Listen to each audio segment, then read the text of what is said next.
Yeah. Mm-hmm. Bismillah. You got it on already? Yeah, I cut it on. You guys ready? Bismillah.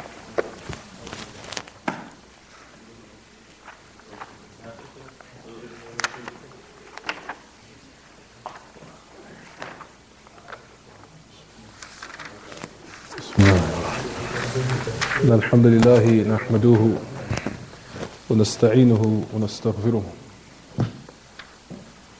ونعوذ بالله من شرور أنفسنا وسيئات أعمالنا من يهده الله فلا مضل له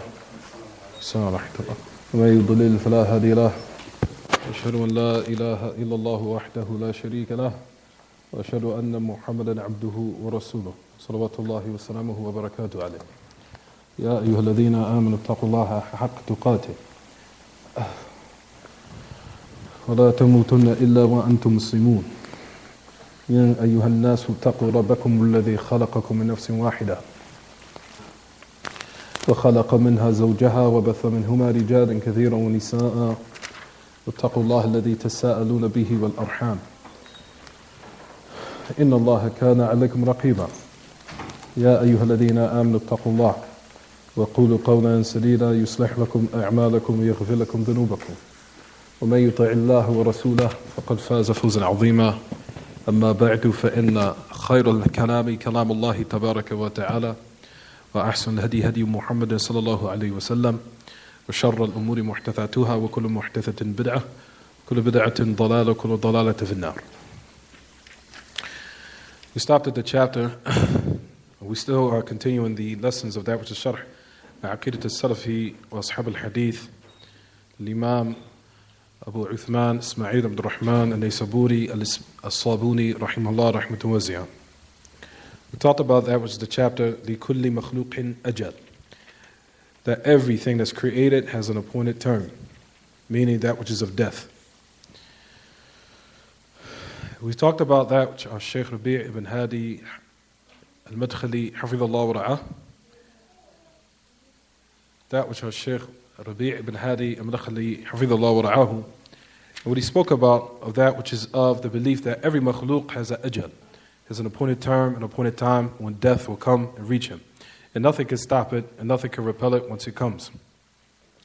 And that the fact that a person stays in those fortified, high, lofty places to protect him, it still will not protect him, it still will not stop that which Allah subhanahu wa ta'ala has preordained, what He has destined, and what He has decreed, what He has predetermined, and what He has measured accurately and precisely, tabaraka wa ta'ala, which will reach everyone. And Allah tabaraka wa ta'ala makes that point clear in a lot of those different texts that we just mentioned in the last class. No matter if he was in the deepest of a corner, and what was built up around you was a fort, or something that which is hard in its element, or its nature, in order to protect you from death, it's still going to take you, no matter where you are. We talked about that which is of the belief that this affair pushes us to hasten towards the obedience of Allah Ta'ala, and that no one can hide from death, and no one can conceal himself from death, and that those who disobey Allah Ta'ala, of those who claim not to fight in His cause, if you will notice in these texts, which we'll talk about again, inshallah, that which is of what took place to some of those who went out and they tried to use the qadr in order not to participate in jihad or fighting in the cause of Allah Ta'ala, saying and criticizing firstly the fighting in the cause of Allah Ta'ala was something that wasn't even considered a fight in the first place, as we'll talk about, or they considered it something that if they had not went out, then death would not have overtaken them. As they said about some of the companions of the Prophet ﷺ who died in the battle. And they were trying to use the word low. If they had only not have went out, then death would not have overtook them. We asked the sisters, inshallah, if the kids cannot play with the machines or the dials, so the machines can stay intact, inshallah, so nothing doesn't break. Because I hear there's buttons being pushed or played around on the other side, if I'm not mistaken. So if they can, inshallah, just try to watch the children so they don't get hurt, due to the preservation and the protection of the health of the children. We ask them not to make sure that they don't touch anything in the masjid that might be detrimental where it could hurt them. No. So like we said, this matter of that which is of death is the ayat of which Allah tabaraka wa ta'ala, firstly, is talking about the decree of Allah. Because we know death is a part of the decree of Allah tabaraka wa ta'ala. It's a part of the divine decree of Allah. And also likewise, the fact that every creation has an appointed term, this reality should push one and hasten towards the obedience of Allah tabaraka wa ta'ala. And not to be lackadaisical, and not to be someone to put it off till later, or say maybe inshallah when I get the time. Rather, if death is decreed upon everyone and there's no hiding or concealing from it, then it should encourage one to hasten towards the obedience of Allah ta'ala. And also likewise, from the fight of a cause, or that which is fighting in the cause of Allah, in these days and times, as the ulama mentioned, and what Shaykh Uthaymeen had mentioned in his book, or that which he mentioned in his kalam, that's very beneficial, where he said, فَلَمْ يَبْقَى عِنْدِي إِلَّا الْجِهَادِ وَلَمْ يَبْقَى عِنْدِي إِلَّا الدَّعْوَ إِلَى اللَّهِ تَبَارَكَ وَتَعَالَى عَلَى بَصِيرَةٍ. That which is the type of jihad that's left in these days and times is not the jihad with that which is of the sword. He said rather it's the jihad of that which is propagating the proper aqeedah and upholding the sunnah and correcting the belief systems of the Muslims. That is the jihad that needs to be propagated and to be spread amongst the Muslims in these days and times, due to all of the deviance that has crept in the ranks of the Muslims, which are destroying the Muslims all around the world, even here in America, to the farthest reaches of that which is in the Middle East. As deviation is more dangerous to that which is of the jihad with the sword of the enemy. Because if a person fights in the cause of Allah ta'ala, and if he dies from that which is of the sword, and his belief system is intact and is correct, then his ultimate abode will be Jannah. But if he dies and there's some type of deviance or discrepancy in his belief system, on his aqeedah or in his minhaj, then he has died in a very dangerous state. So that which is of the jihad, of making sure, or that which is out of the preservation of the proper belief system of the Muslims and the proper belief in its purest form, and upholding that and preserving that is even more incumbent. And that was what the type of jihad which is left in these days and times, and which you'll find that even the ulama, the Salaf back then used to say. He said that which is of the jihad that's left in these days and times is the jihad of that which is upholding the sunnah of the Prophet ﷺ, and make sure the proper belief is being applied and is also being propagated and is also being put into practice. And people staying away from that which is the most corruptive of sins, which is innovations. We'll talk about that inshallah bi'idhnillah. But that which we talked about, ya ma'ashal ikhwa, this is a matter that we said that every makhluk has its ajal, has an appointed term, an appointed time in which it will come. We said last class that firstly, number one, that the fact that one will die is part of the divine decree of Allah ta'ala. Due to the hadith of Ibn Mas'ud, when the angel comes to that which is of a person before the soul is blown into the body, what did Allah ta'ala, or did the Prophet say in the hadith of Ibn Mas'ud? He said, فَيَأْتِي الْمَلَكْ فَيُؤْمَرُ بِأَرْبَعِ كَلِمَاتٍ بِكَتْبِ رِزْقِهِ وَعَمَلِهِ بِكَتْبِ رِزْقِهِ وَعَمَلِهِ وَشَقِيٌّ أَوْ سَعِيدٌ. That which is of. He's commanded with that which is of 4 kalimat. That which is of بِكَتْبِ رِزْقِهِ وَأَجَلِهِ. And that's exactly what we're talking about right now. That which is written down is his what? His provisions and his ajal, the time and appointed term of his death and when it's going to come. كَتْبِ رِزْقِهِ وَأَجَلِهِ وَعَمَلِهِ وَشَقِيٌّ أَوْ سَعِيدٌ. That's the 4 words. بِكَتْبِ رِزْقِهِ وَأَجَلِهِ وَعَمَلِهِ وَشَقِيٌّ أَوْ سَعِيدٌ. For that reason, ya ma'ashal ikhwa, we said last class, what do we mention? Also in this, we have this belief, and which is a refutation against the Mu'tazila, as we talked about last week. As the Mu'tazila believe that the slave has control of his own destiny, due to the fact that they remove the actions of the slaves from it being from the qadr. As we talked about last week. Shaykh Rabi' ibn Hadi Madkhali Hafidhullah wa Ra'ah, listen to what he says, بخلاف المعتزلة وغيرهم من أهل الأهواء. This is where we stopped at last week. فإنهم يعتقدون ما لم يأتي في الكتاب والسنة وينفون ما هو موجود في الكتاب والسنة وإلى آخر الضلالات التي يقع فيها أهل الضلال من المعتزلة والخوارج والروافض. He says, in contrast to the Mu'tazila and other than them, from the people of desires, for verily they have the creed and a firm belief of that which does not come in the Kitab and the Sunnah. And they also deny and negate what is present in the Kitab and the Sunnah, to that which is the last of their misguidance, in which the people of misguidance have fell into, from the Mu'tazila, the Khawarij, and the Rawafid. We talked about the ayat of that which came previously in the last lessons. From that is where Allah subhanahu wa ta'ala makes clear in His book. And these ayat shows that Allah wa ta'ala is in control of everything that exists in this existence. There's not nothing of harakah or sukoon except that Allah wa ta'ala is in power over it. There's nothing of movement or even something of stillness except that Allah wa ta'ala has His domination, His power over it. There's nothing in this existence except that it does not occur except by the permission of Allah.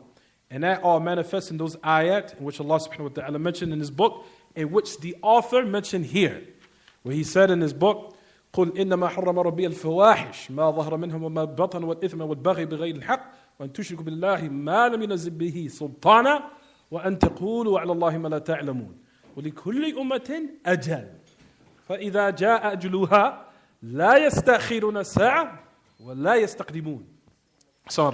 Allah subhanahu wa ta'ala says in His book, verily your Lord, say that my Lord has made unlawful that which is impermissible, that which is of fawahish, that was done with the private parts,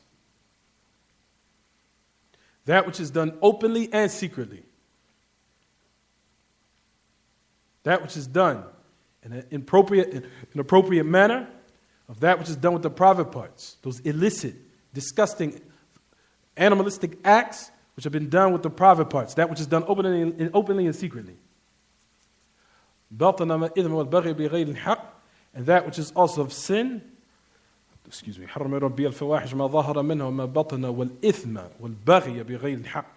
which is of sin, and that which is of oppression, without due right.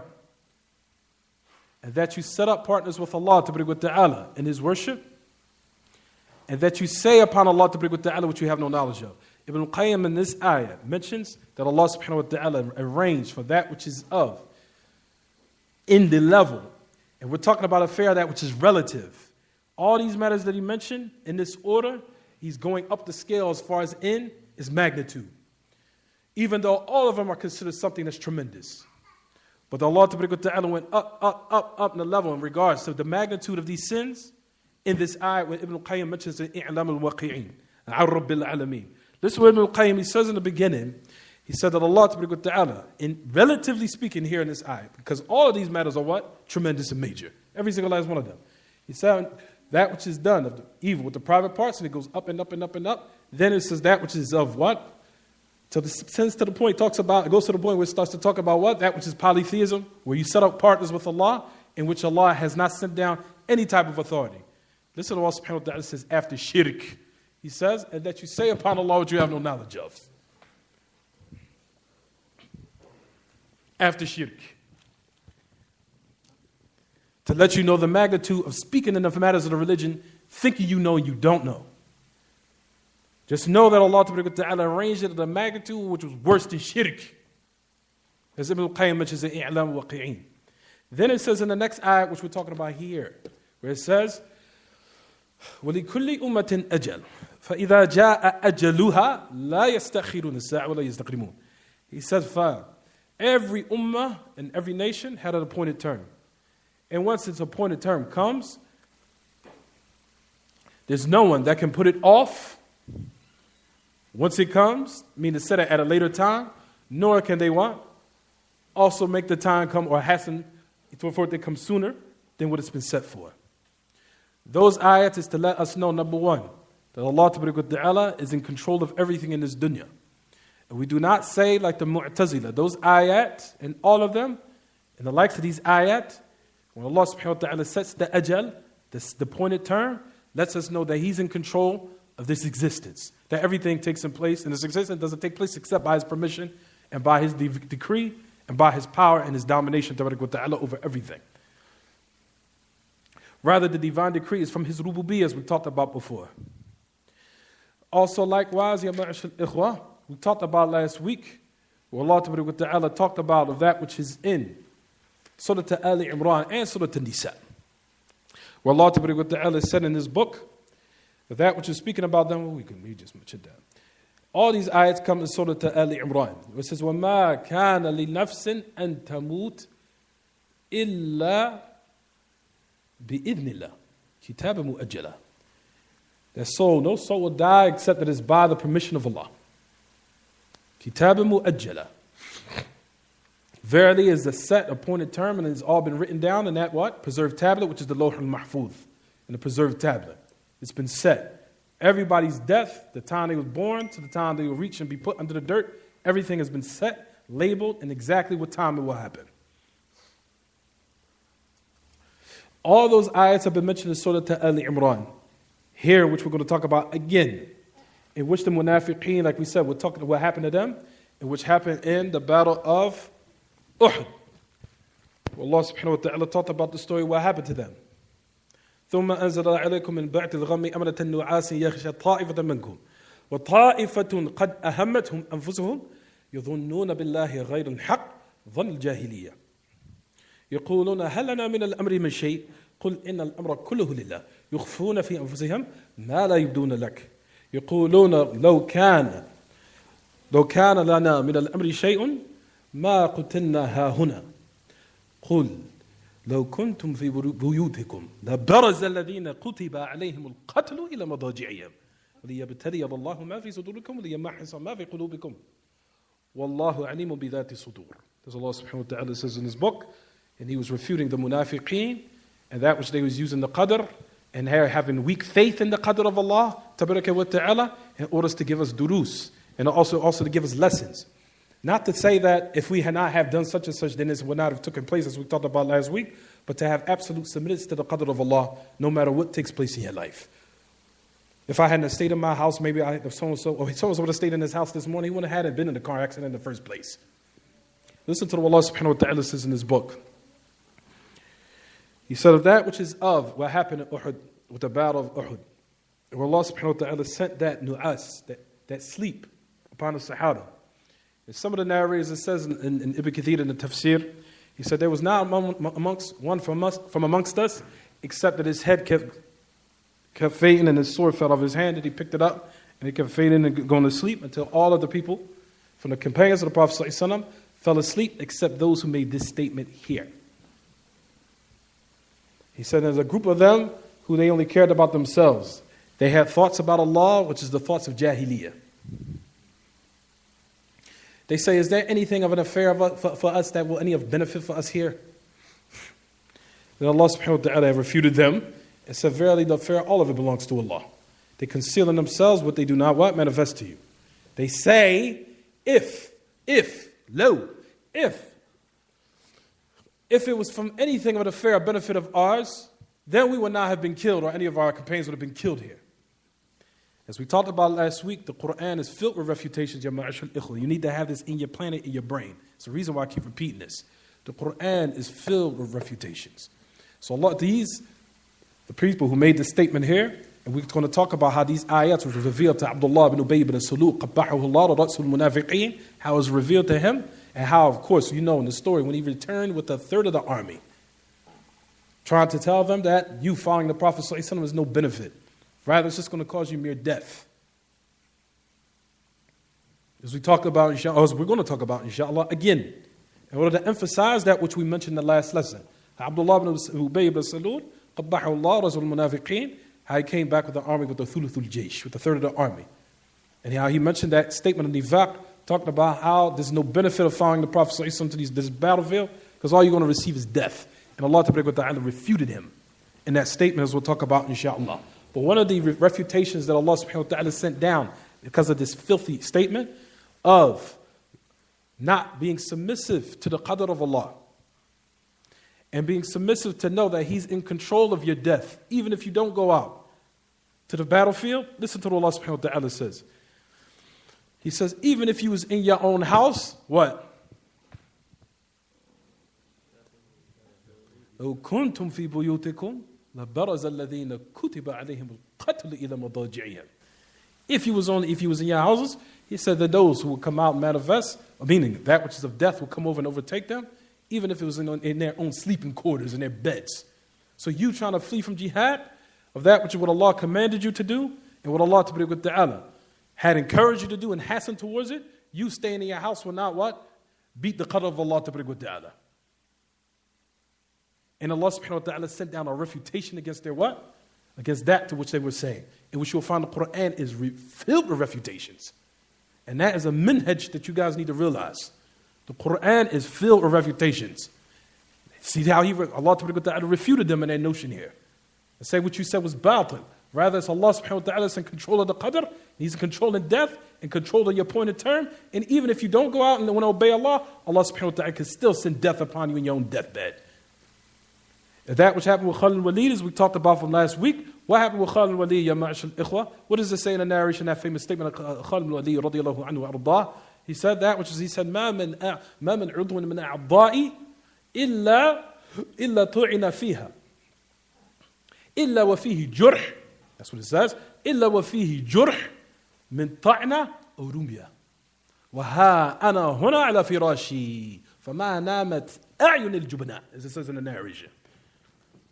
That Khalid al-Walid radiyallahu anhu, he said, مَا مِنْ عُضْوٍ مِنْ أَعْضَائِ إِلَّا وَفِيهَا طَعْنٌ عفوا إِلَّا وَفِيهَا طَعْنٌ مِنْ رُمْيَةٍ إِلَّا وَفِيهِ جُرْحٌ مِنْ طَعْنَ وَرُمْيَةٍ. He said, there's not a part from the part of my body except that as a jurh, has a wound for that which is of it being either punctured from, that which is of a stab, or something of an arrow being thrown at it, out of it. And even despite of that, Allah Ta'ala allowed Khalid al-Walid to live all through those battles.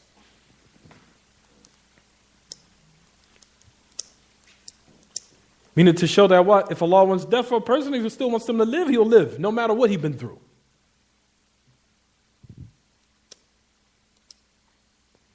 What does it say? What did it say that Khalid al-Walid said on his deathbed?